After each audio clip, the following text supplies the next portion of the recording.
Hello everyone and welcome to the first episode of the Mouthful with Marcus. In this episode, we follow my hardworking Nonna's immigrant journey from Italy to Australia, uncovering lessons about resilience, mental fortitude, and long-term commitment. Her stories offer insight about adaptation, perseverance, and the value of small victories in life's overall story. So tune in for a sweet blend of laughter, wisdom, and a lot of practical insights with my Nonna on how to overcome many of life's challenges. Guys, I'm a little bit nervous. I really hope you enjoy this episode. Please leave a comment. Let me know your feedback. I want to get better. This is the first of many.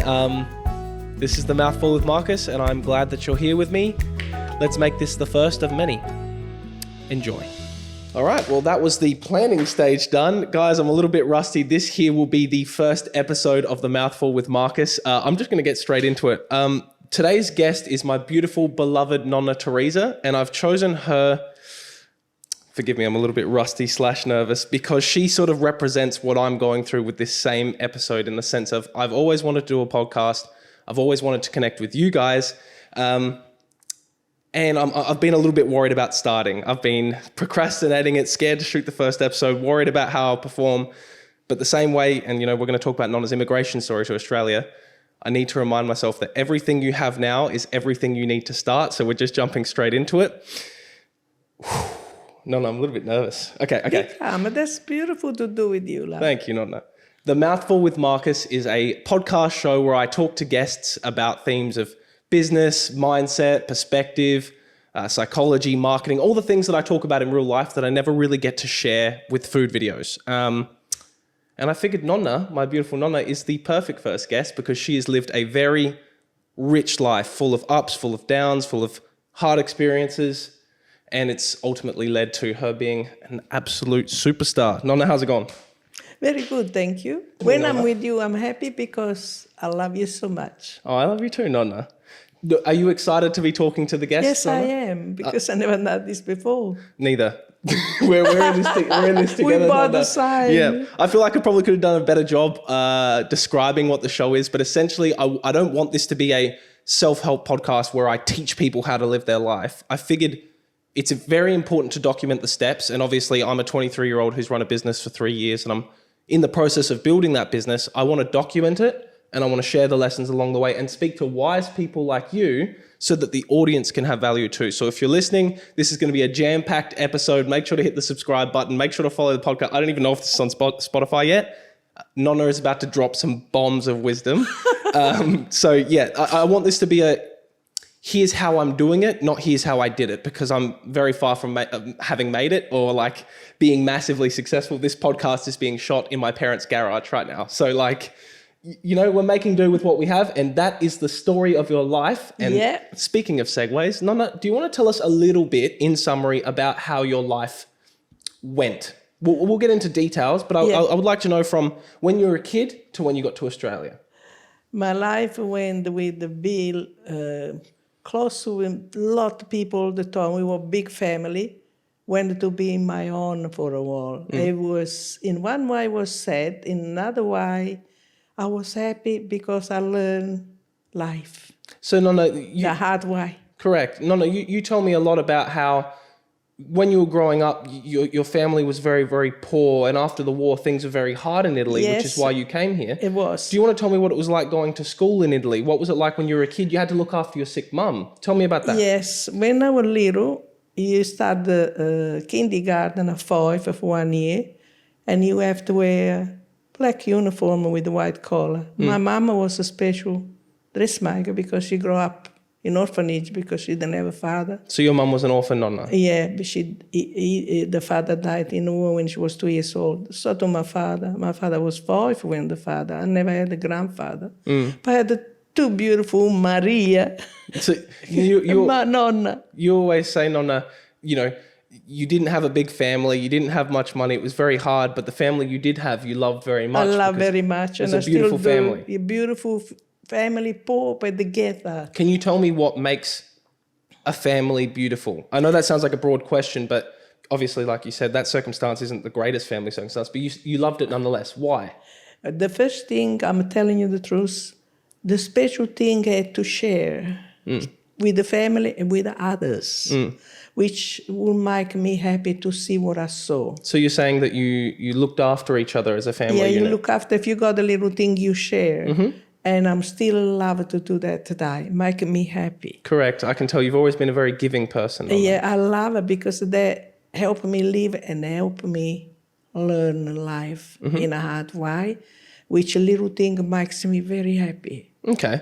Nonna, for the audience, just because I know your whole life, we've talked about this many times, Yeah. can you just give them a little bit of context? What does it look like? You're a kid going to school, but you've got to come home and look after your mum and cook for your mum who's sick. Yes. Talk to me about what your life was like. My life was like that.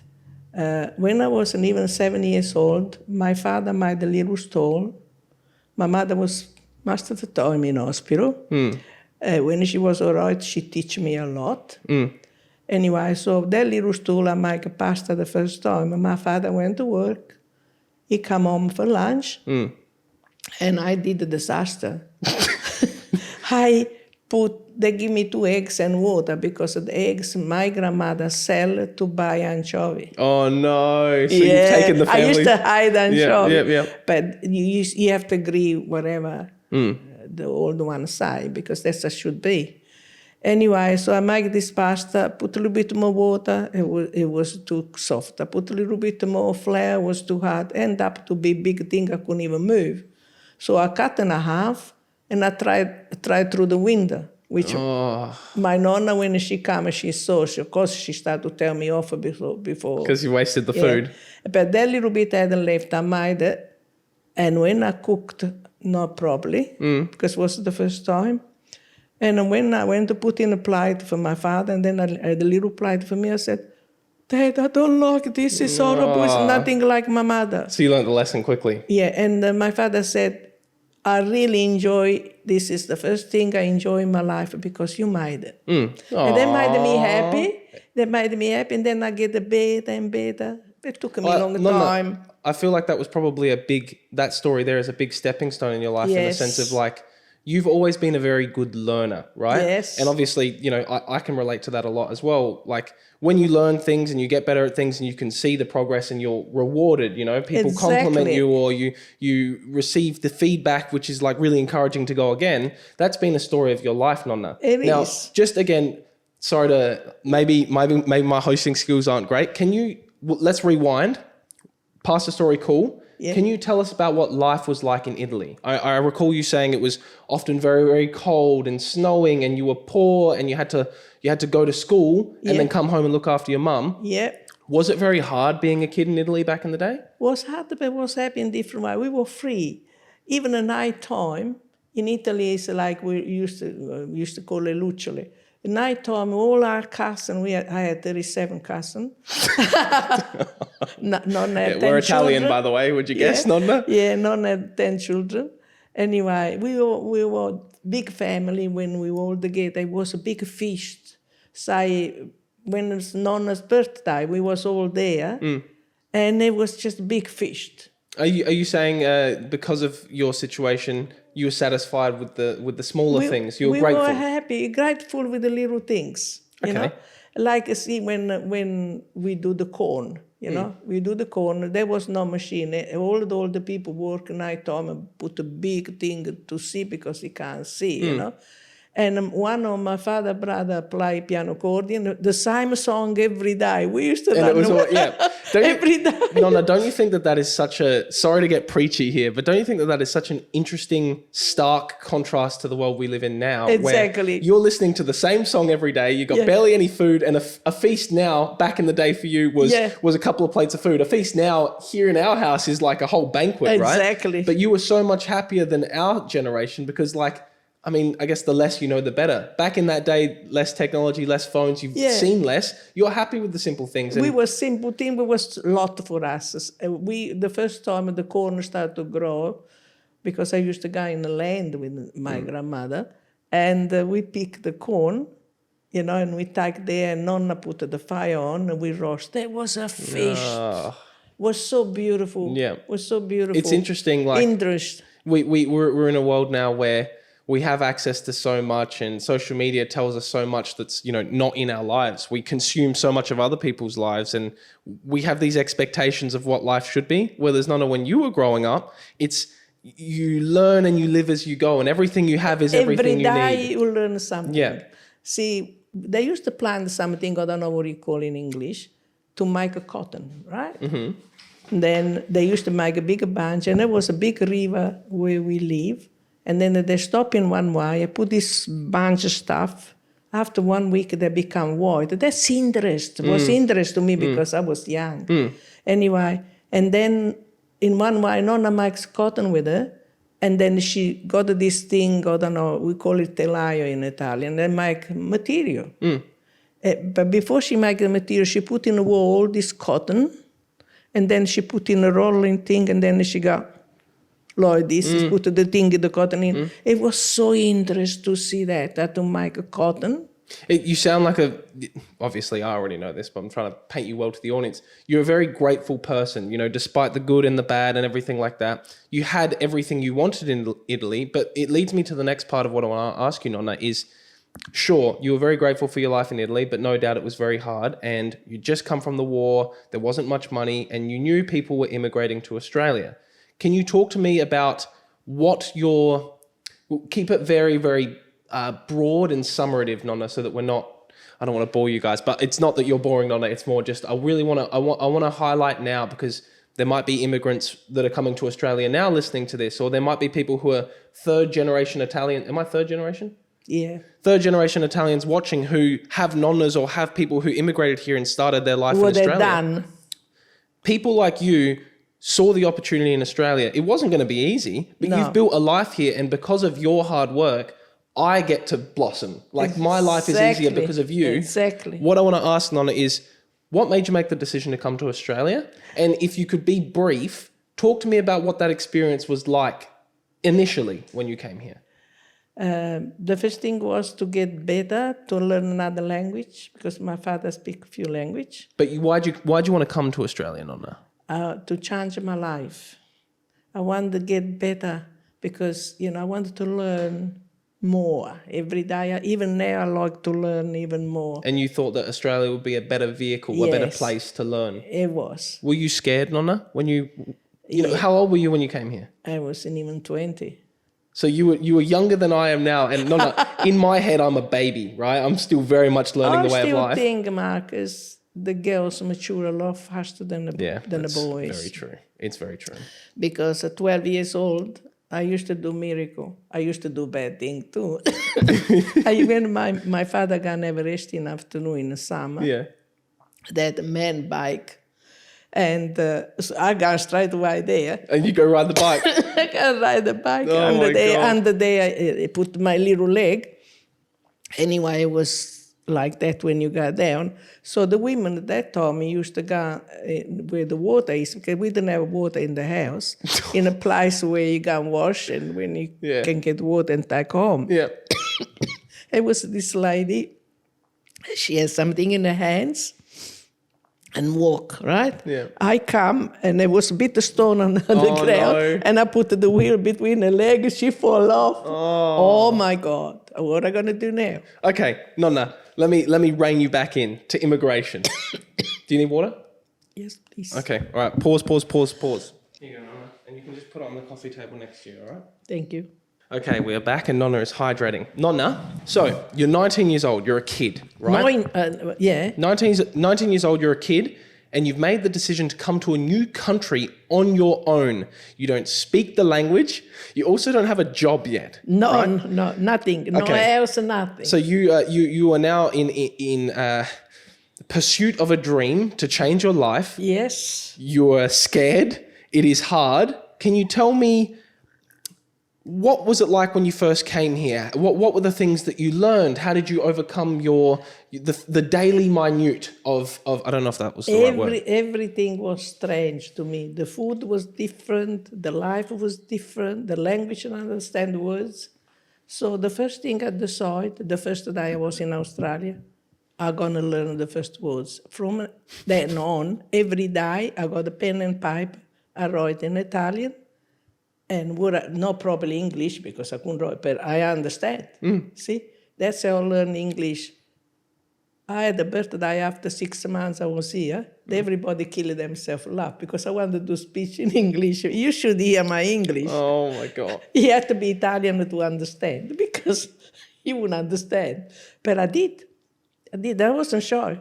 And the key there, Nonna, is that you obviously, to start anything in life, you're going to suck at it. And you clearly accepted, you know what? I'm not going to try to be perfect. I just need to learn this bit by bit. And you tried your best. And what was...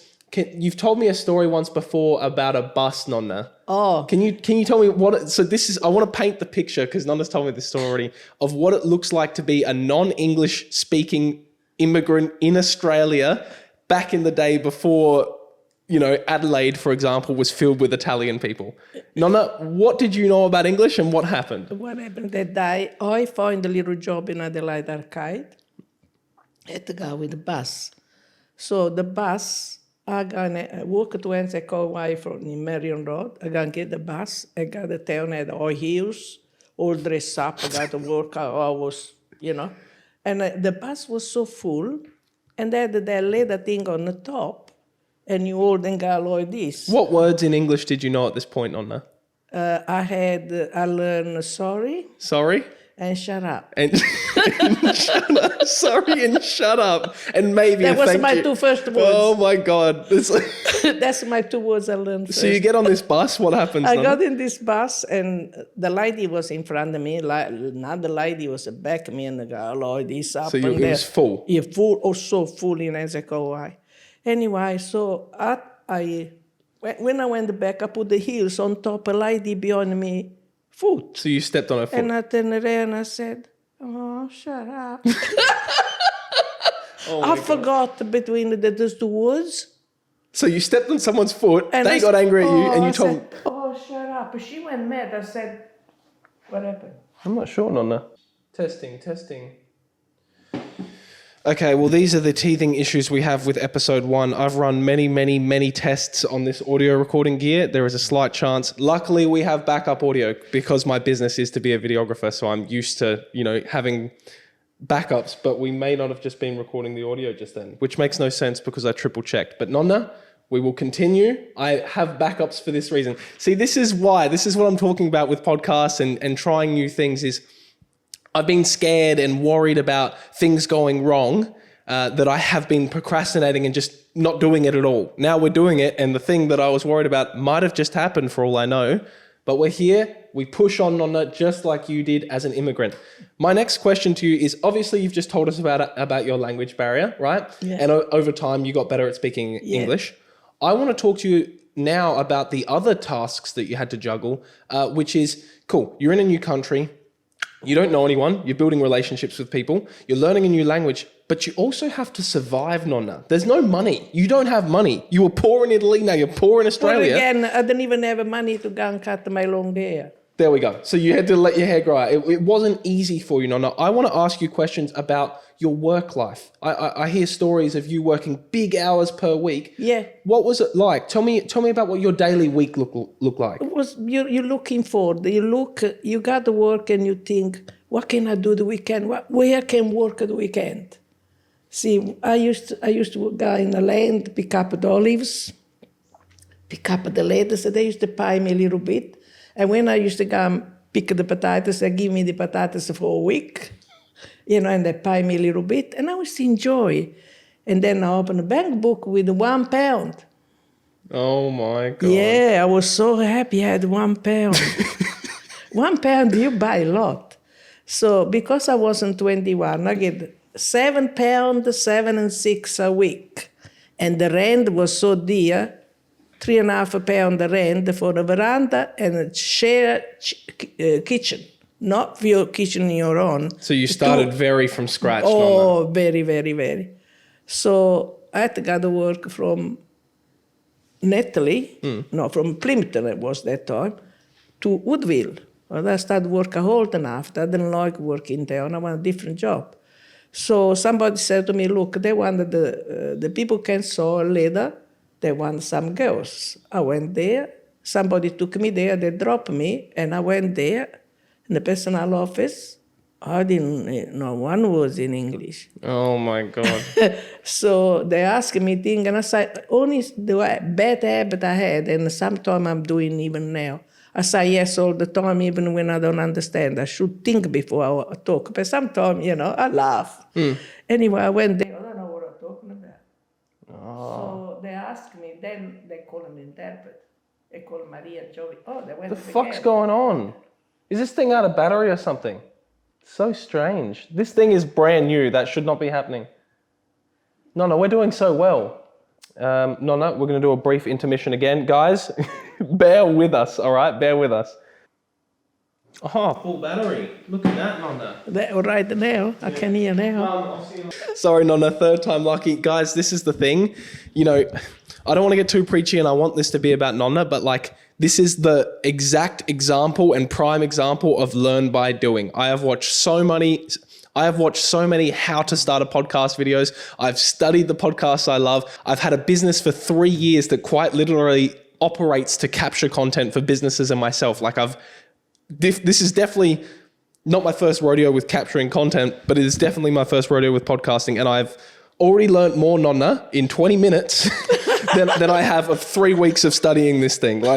Hey, generally batteries require power to be working, and the batteries were flat. Anyways, where we were, Nonna, was you were commuting to different work sites and doing everything you could to earn £1. Yeah, so talk to me about that. That's right. Anyway, so I decided to work for GMH, right?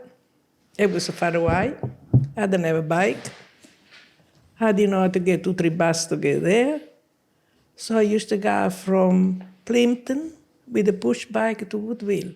So not only would you work long hours, you'd ride a bike to work. I don't know how I did it, all right? Oh my God. I don't know how I did. Anyway, I did for quite a while.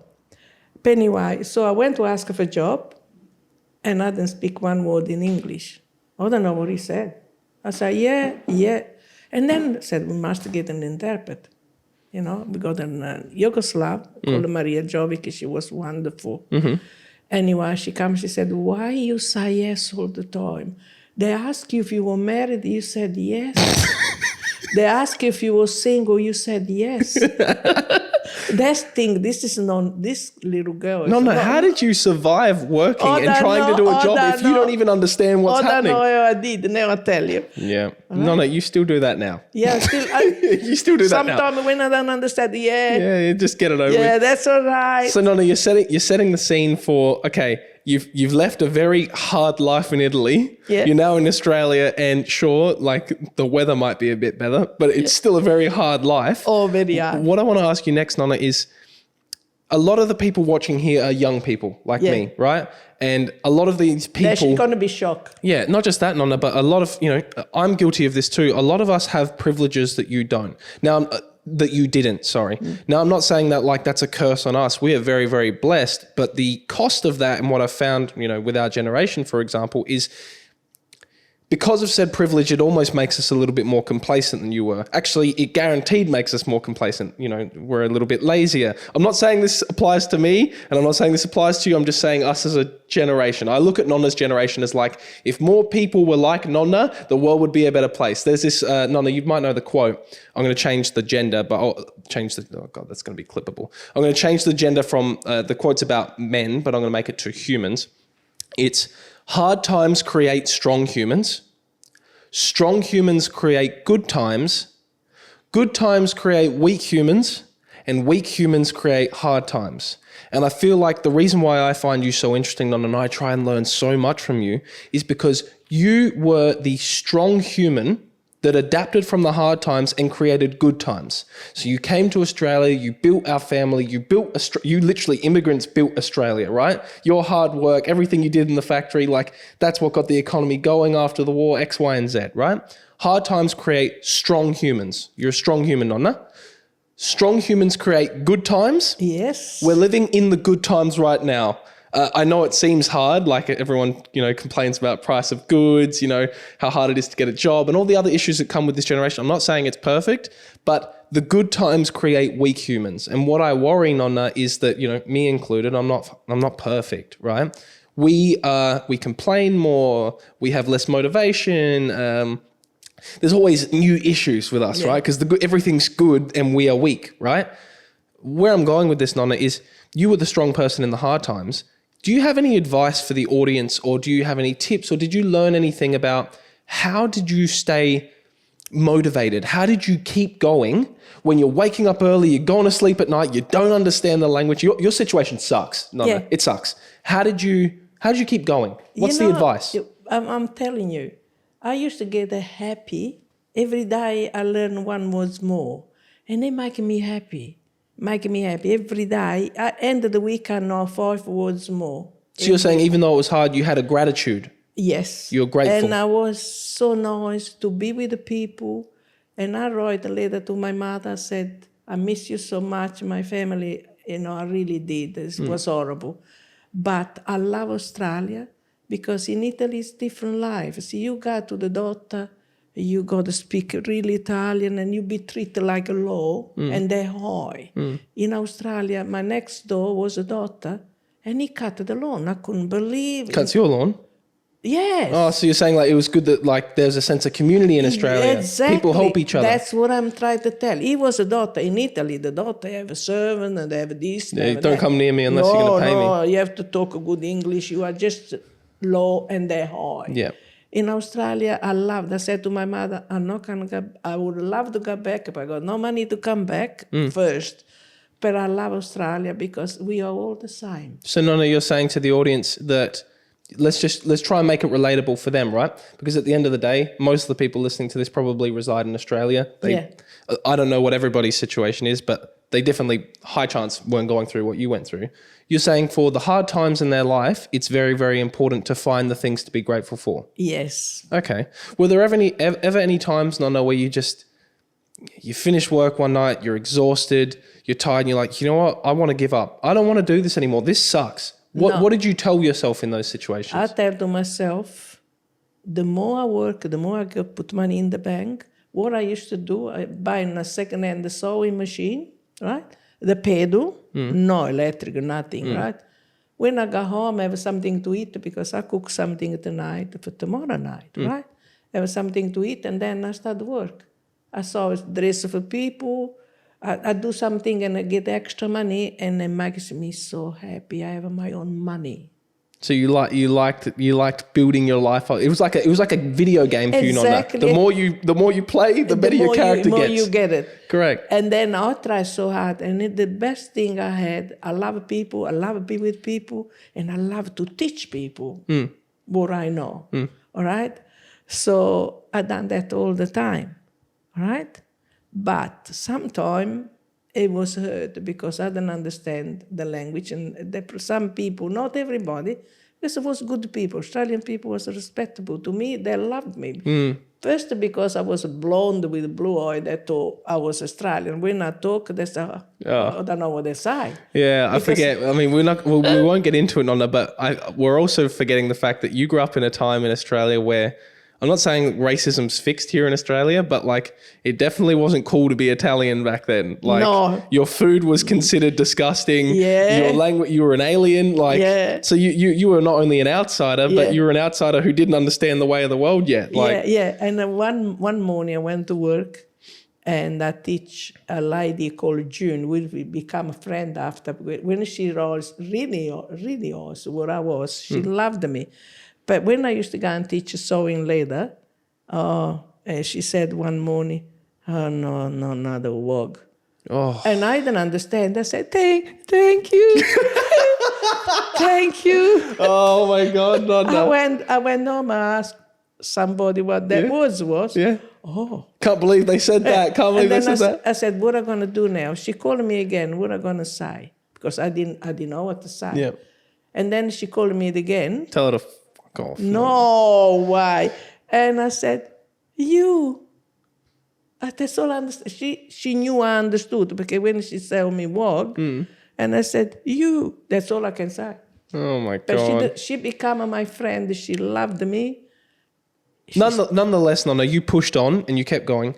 Just if I were to get it from you in a sentence, what would your advice be? This is a very broad question, but you can tailor it how you want. What would your advice be to the current generation now if they are struggling with going to work? and trying their best?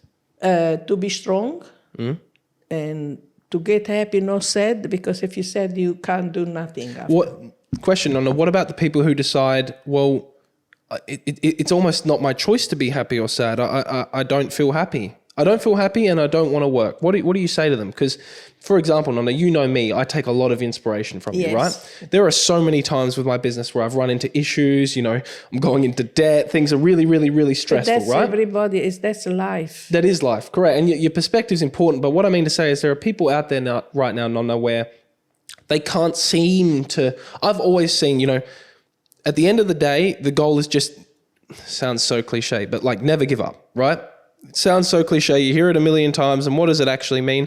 At the end of the day, you only lose and fail when you stop trying, right? Mum's always been a big one of like, I don't care what you try at, Marcus, as long as you try hard, right? And she learnt that from you. Yes. What I mean to say is there are people out there who just can't seem to find it in themselves to keep trying because life is so hard. It is one thing to say, hey, be happy, not sad. Did you have any strategies, Nonna? Because I guarantee you over your time being an immigrant in Australia, you probably were quite sad a lot of the time. How did you fix that in your head? To think about, I got to put up with that. Life is like this, never give up, and keep on learning. So you set expectations in your head. You know what? I recognize that this period of my life probably isn't going to be hard. I'm going to stop hoping for it to be different. I'm just going to embrace. Never stop. Never. You got to keep on going, never give up. And never get sad. The people love you for that. Shy, you love them. And then loving them makes you feel happy. You're right. No, I find, based on what you're saying, I've always been someone who's like prided myself on like working hard and trying my best. And I've always had big goals and made the big sacrifices to achieve them. But my issue is, Nonna, and maybe you might have some advice for me, is along the way, I tend to complain. I tend to whine a lot. I tend to whinge. That doesn't mean that I'm whinging and doing nothing. Obviously what I've built so far, I feel relatively quite proud of. I know I'm still a little peon in the scheme of things, but I've made a lot of sacrifices. I've built my competence and I feel quite confident about what I'm doing, right? But every single time things are hard, Nonna, I find myself grizzling. Yeah. Oh, this sucks. I don't want to do this. Do you have any advice for how to just get on with it? Do you find that the complaining never helped you? Never helped. Never helped. It doesn't help me either. No, it doesn't help anybody. See, like I'm tell you, little one. When one day, the first time I went to pick the potatoes, was not like now with the machine. You have to carry a box full. I was only very young. It was very hot, and I went home. I couldn't do the stairs because I couldn't do one little stairs. I couldn't do because it was too heavy. No, because I was too tired. Oh my God, okay. Yeah. Oh my, I was in pieces. Then I said to myself, be strong, Teresa, because you earn money and you got a job tomorrow. Because I thought I'm going to work at GMH. Happy I am. I got a bank book, I got a few pounds, not dollars, few pounds. I can go and cut my hair. I can go and have a cappuccino. I can go and have ice cream. Are you guys hearing that? She's saying, instead of have to or must do or don't want to, she's saying gets to. She can do this. You're speaking out of gratitude, Nonna, which is very, very like... That's what I've done. And you know what, even if a lot of the time, so Nonna, for the past 3 years in my journal, right? Every morning I start the day with writing something I'm grateful for.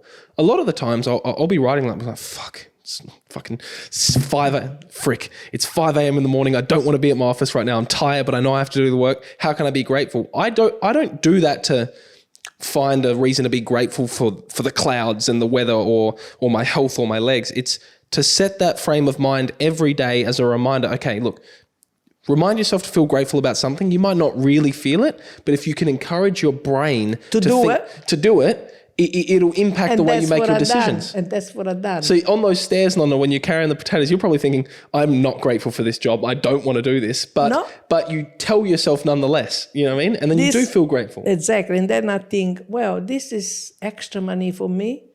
But tomorrow I got plenty of money at GMH. They pay me, And then they give me that time. See, you don't understand this. Because I was good at work, and they give me every week one efficiency. I get 3 efficiency. Nobody have efficiency. I get more efficiency, more money. I used to get £7, 7 and 6 of pie because I wasn't 21. So the more you work, the more committed you are, the more you're rewarded. And I used to get £8 efficiency. But I wasn't allowed to tell anybody. Oh, when I get the pie on Thursday. So you were a superstar at work, Nonna. Oh, I pay my rent and I put the money in the bank. I put £2 in the bank. That leads me to my next question, Nonna, of, okay, yeah, we've sort of brisked over it. I know your life is full of experiences, but we can only fit this into the small podcast. You've moved from a poverty-based Italy where your mum was sick and you had to look after her as a kid. You've now come to Australia and you've adapted to the circumstances. You've got work. You're slowly learning how to speak English. Now you're at the part of back then, you know, maybe not so much now with the way real estate is, but you bought your first house. You sold that house and bought another house. You're living the Australian dream, right? You've become a mother now. You are the mother of my mother, the infamous, powerful lioness Sonia Costanzo. Don't mess with her. But she came from you, Nonna. Where I want to go with this is you've come to a new country. You've taken the risk. You've hung in there despite it being hard. You're now a mother, Nonna. It's a whole other chapter, a whole other journey and fight in the world, right? Every day. Tell me what you learned about being a mother and how that helped you grow. The first thing, they helped me grow and they helped me understand 100% how beautiful it is to be mother and how beautiful it is to love your own mother. To your mother, you won't understand that. So you're saying you appreciated your mother more as soon as you became one? Yeah, because I know what she went through for me.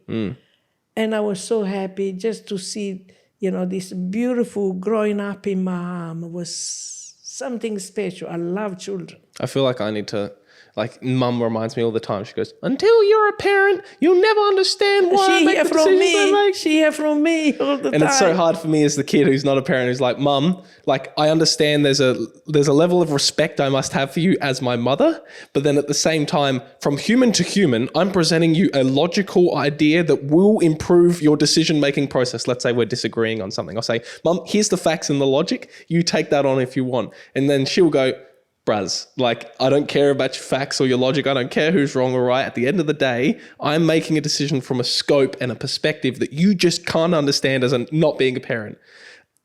Where I'm going with that, Nonna, is... Oh, where was I going with that? Holy God. So parents. What I mean to say by that is, I don't know. Sorry, you continue. I've just went on a rant. What I mean to say is, I've just said it 3 times. Holy shit, that's a brain fart. Nonna, tell me more about being a parent. Being a parent was the best thing in the world. When you are parents, you got the treasure in your house. When you go out, you live with your husband. You go out, you can't wait to get home to get that little treasure you got. What were some things you learnt? You know, obviously, again, you're working hard. Life's still not easy yet for you, Nonna. No. You're not just an immigrant. Now you're an immigrant raising a child, right? Yeah. What did you learn to manage parenting a kid in that world back then? I'm telling you, my husband used to work like a cement, and he hurt his back, and I went back to work after my baby was 1 year old. So you were supporting the family financially and in the house? Yeah, and then I went to work nighttime. But daytime I stayed with my baby, and nighttime I got to work. So are you saying the strategy was just make do, just figure it out? Wherever you can. Yeah. And that's how you do it. You never give up and you never complain. Just do it. Just do it. No, I don't want to skip too far forward, but for the sake of the time of the podcast, we could talk for days, right? Yeah. So, especially me.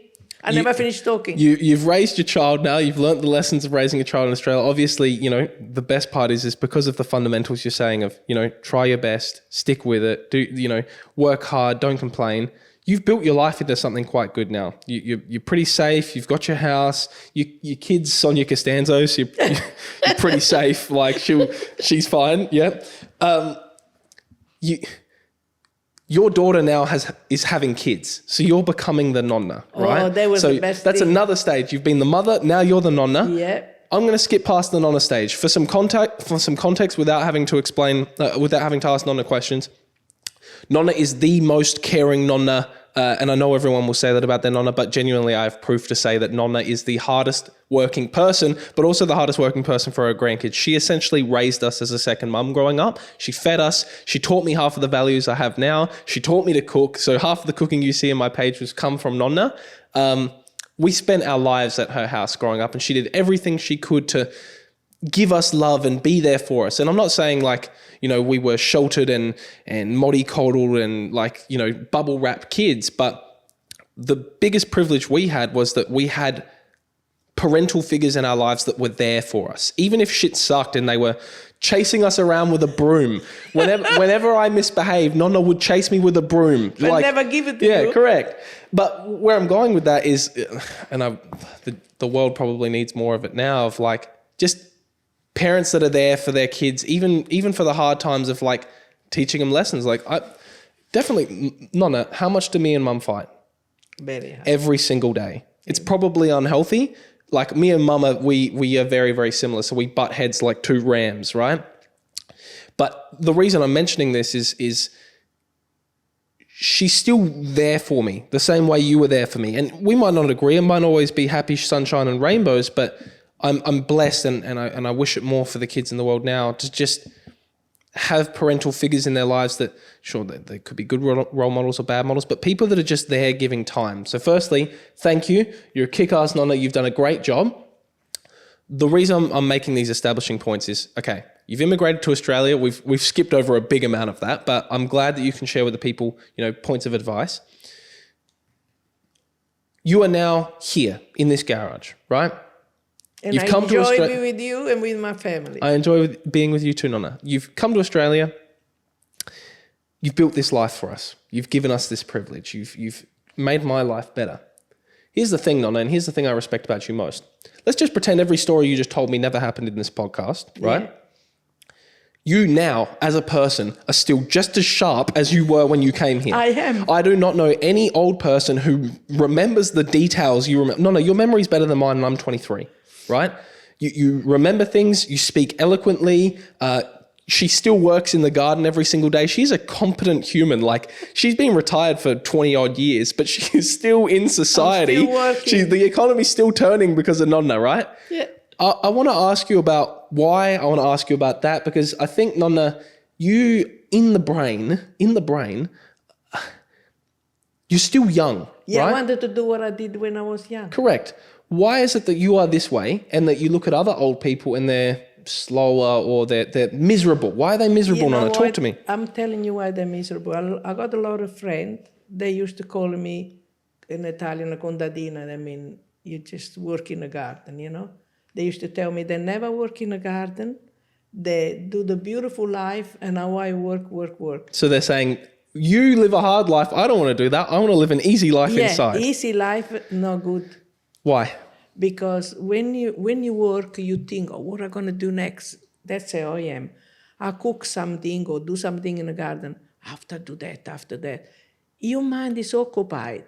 And that keep you happy. Correct. And when I do something special, even when I used to make a leather jacket, a leather skirt, or wedding dress, I've done so many. When I finish, I said, thank you, God, I've done that with my hands. That makes you feel so happy. You're right. So you're saying the reward and the good part reward is higher because... Look what I've done. Don't you think it's interesting, guys? If any of you into self-development or you're into you might have had a coach in your lifetime. Sorry, I'm getting a call.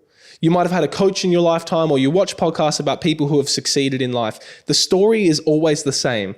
The harder your life is and the harder you work and the more you put in, the more you get out. And what Nonna's saying is in maths, in an equation, like it's almost an algorithm, I am still sharp now because I still work hard now. I can still do it. You get the rewards and it's the people in their head that want the easy life. Yeah. There's actually a cost to that. And the cost is that, your brain, Nonna, it's like when I go to the gym and I lift weights, right? Yeah, your brain. When I lift a weight, it struggles, it sucks, it's not easy, but it comes up stronger. It adapts, it gets better.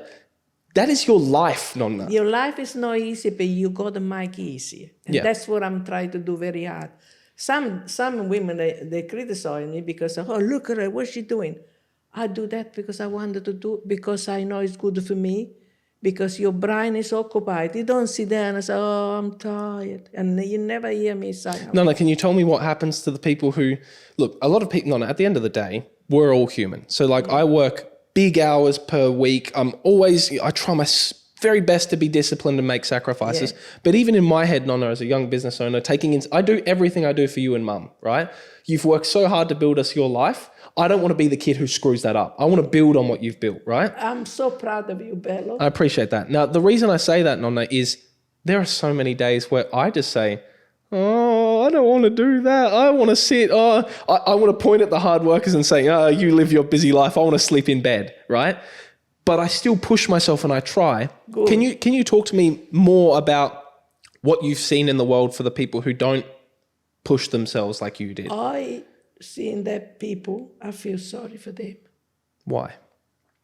Because of being lazy, say, I used to work 2 hours a day, right? I used to work or walking 2 hours a day. Mm-hmm.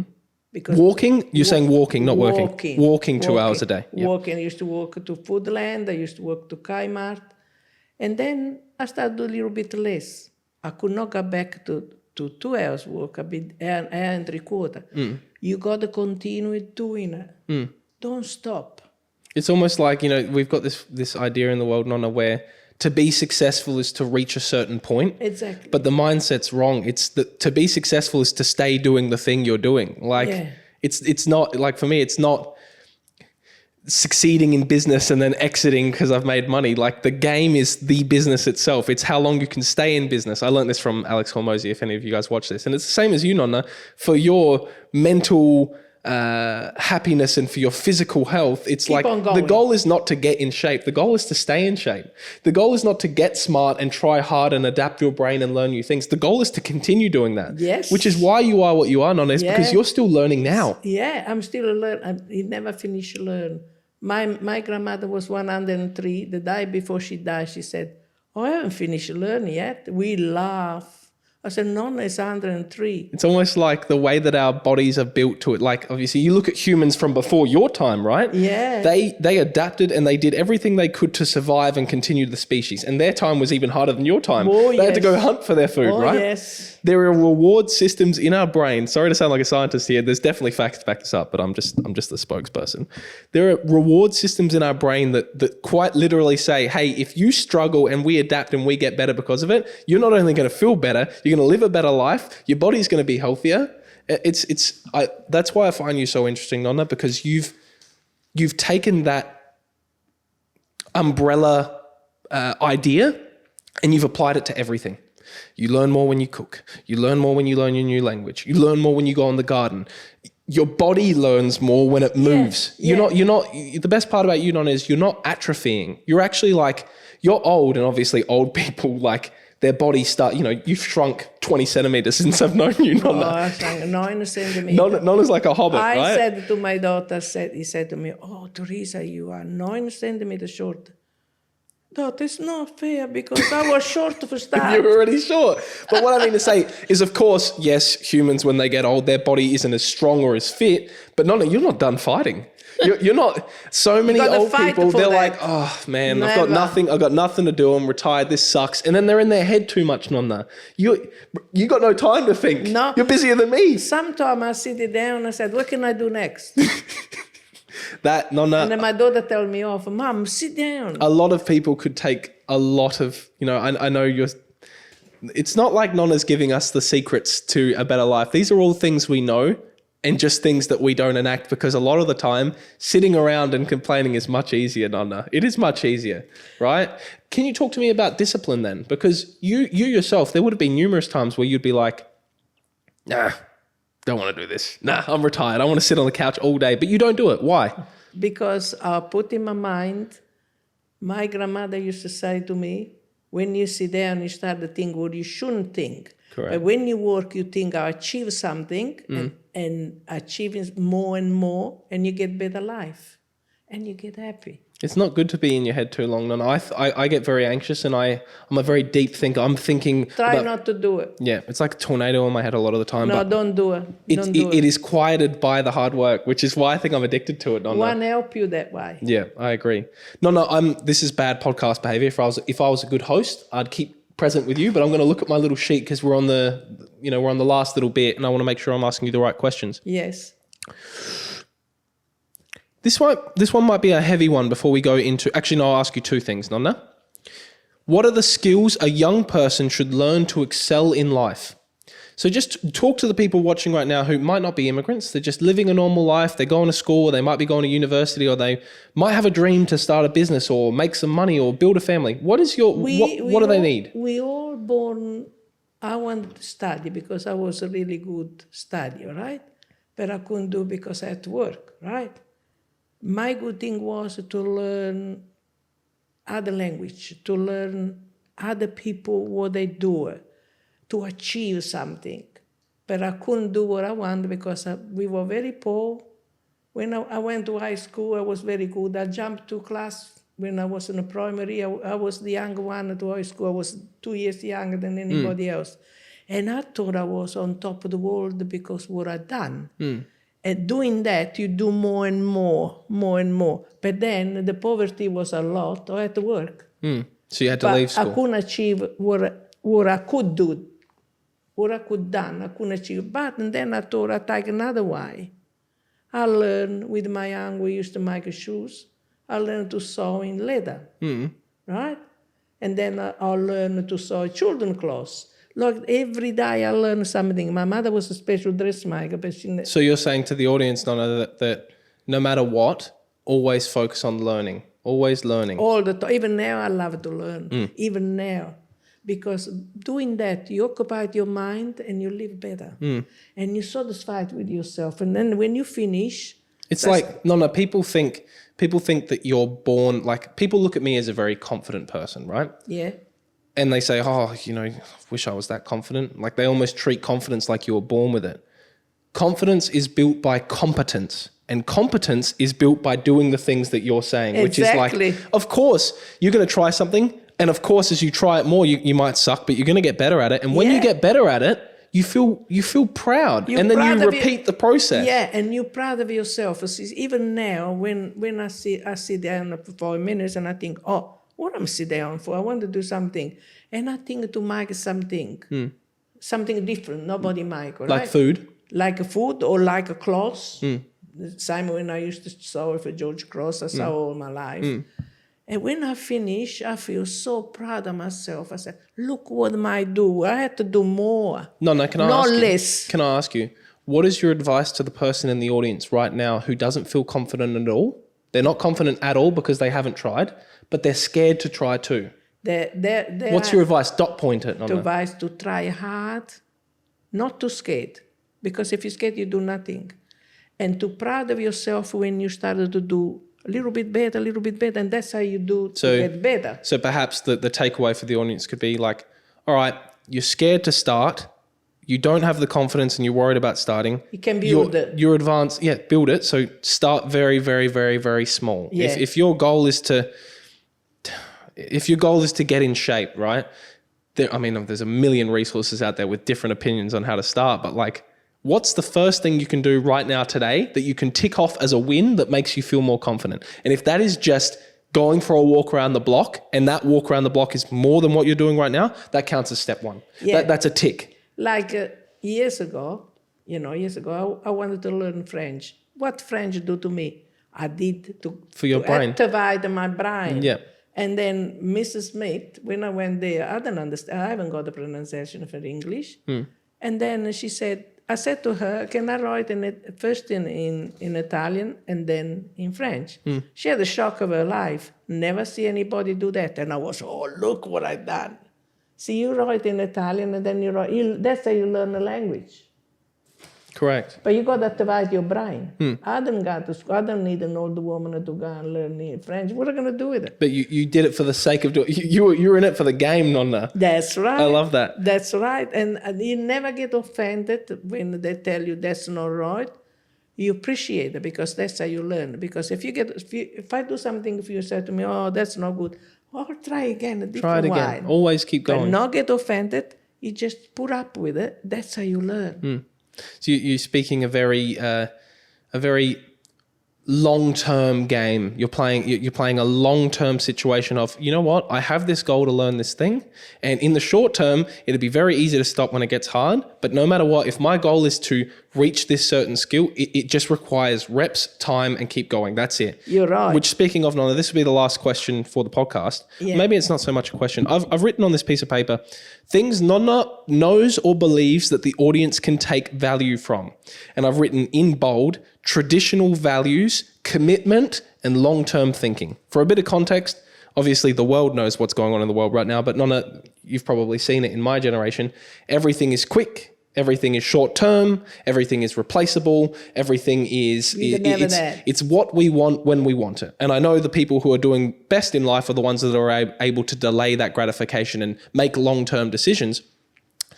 Because of that, Nonna, and because of the way that we are, we don't stick with things long enough to have the outweighed results. We don't take the outweighed sacrifice. We don't make the outweighed sacrifice for the outweighed return, which is why we're in a world where we try something, we do it for a short term, we get a short-term result. We don't like the short-term results, so we try something new, and it goes in a cycle. Do you have any advice to the audience about how to do things for the long term? To stick to it first. Why though? Why, Nonna? Because you could have easily said, you know what? I don't like this Australia thing. It's not working out. I'm gonna go back to my family. Why did you stay, Nonna? Why do you make the long-term choices? Because in life, you got to insist. You got to get better. Never think. Sometimes you do something wrong. That's where you learn. You do something wrong, and then you try to fix that and do better. Never give up, first. Second, you never get upset, because if you get upset, you do nothing. Tell me more about the long-term side of things, Nonna. Long time. I mean, everything you've done, Nonna, you've made the decision, and that's been the decision. That's it. Well, I mean, I'm guilty of it. I've made a lot of long-term decisions in my life. Yeah. I think that's why I am where I am. But Exactly. I also, Nonna, I've made a lot of short-term decisions, and more often than not, they've been the bad ones. Of like, I want this now. I want to have it now. This has led to this problem. No, don't rush on that. So, talk to me about that, Nonna. Why is it valuable to make long-term decisions? Because in the longer, when you got more time, you see where you make a mistake and you get better and better. But if you go fast and you want too much, when you're not ready to have too much, a little bit at a time. Do you think that with that long-term mindset, you think that you're building stronger foundations? No, I think it is. I can prove it to you. Can you give me an example in your life where making a long-term decision has served you better than someone who would make a short-term decision? Exactly, 100%. Give me an example, Nonna. I make a longer decision. When my husband passed away, for a couple of weeks I thought I am finished, right? What I do in my own. He used to do everything, pay the bills, he do everything for me. I was working, all right, and that's all. And I said to myself, I'll give up. I can't do what he done. I said, After a couple of months, I said, I got to wake up and do things. You've got a life to live. I got a life to live. I started to do different things, right? Different things I never done before. Never. Even make the plant. I used to make all the plant, and I mean. So you made the long-term decision to invest in yourself, Nonna. Exactly. I started to make a plant, and the nature making me feel I was something special because I do something different. I used to make all the plant in the world. I give away the plant, and I got one in the front of the Macedonia. Used to make a blueberry plant. I even make I don't know how you say in English. You cut the branch in the tree and you put different apples. Yeah.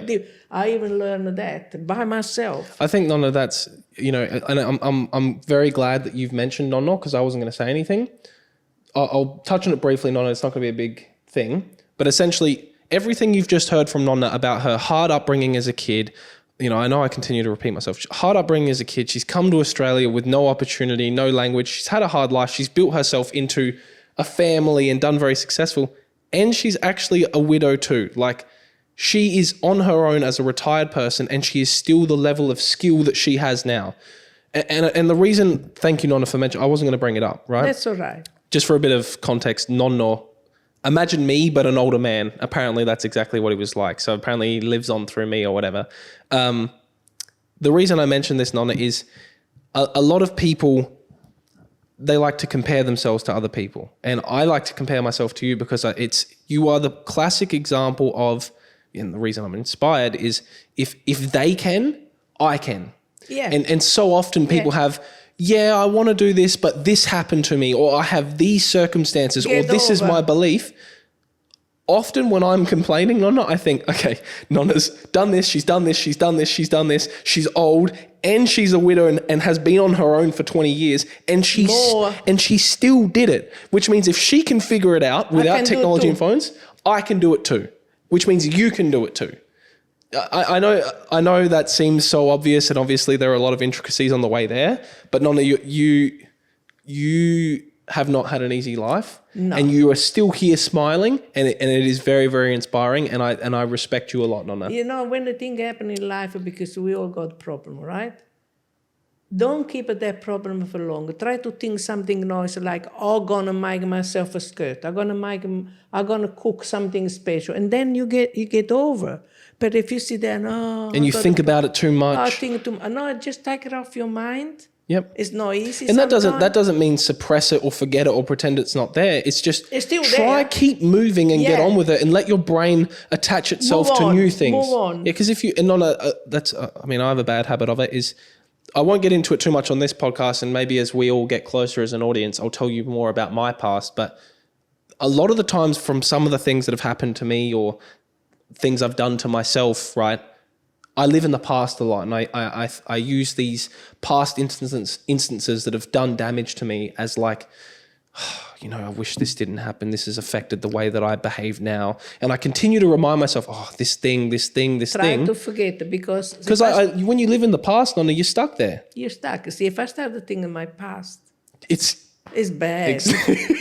Because my past, I had my mom sick all the time. Yeah.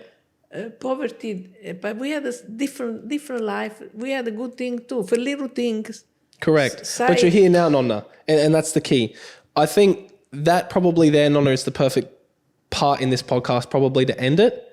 I'm very, very grateful as you being the first guest. And I'm proud of you, and I'm very proud of the way I bring up my family, the way I love all of them. My grandchildren, my son-in-law is like a son. He's a lovely man. He always respects me. My daughter is a beautiful girl. I'm proud of her.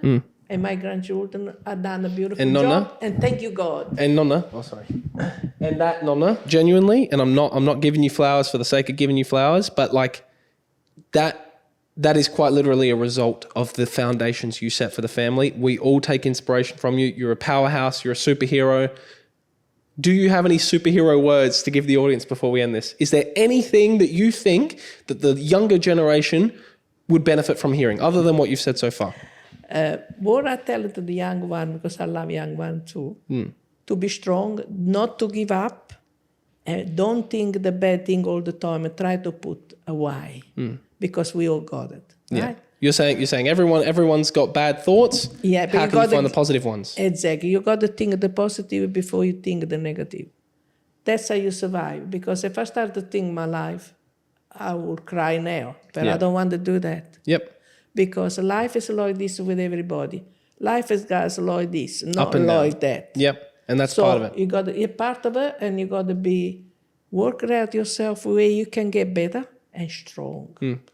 Don't be lazy. That was Nonna Teresa, everyone. If you want to hear more of Nonna, make sure to leave a comment. If you like this episode or you have ideas for what you want me to talk about next or what guests you want to have on, leave a comment, like the video, like the podcast.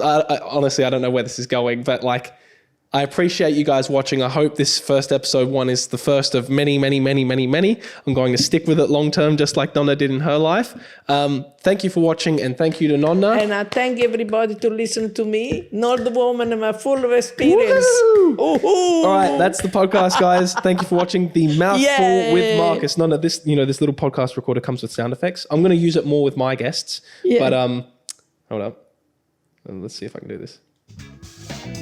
Yep, that's the podcast, everybody. Anyway, I'll see you next week. Woohoo! Good work, Nonna. High five. High five. Good work, Nonna. That was very, very Thank you, Bello. Okay, let's cut the recording. I hope you guys like that.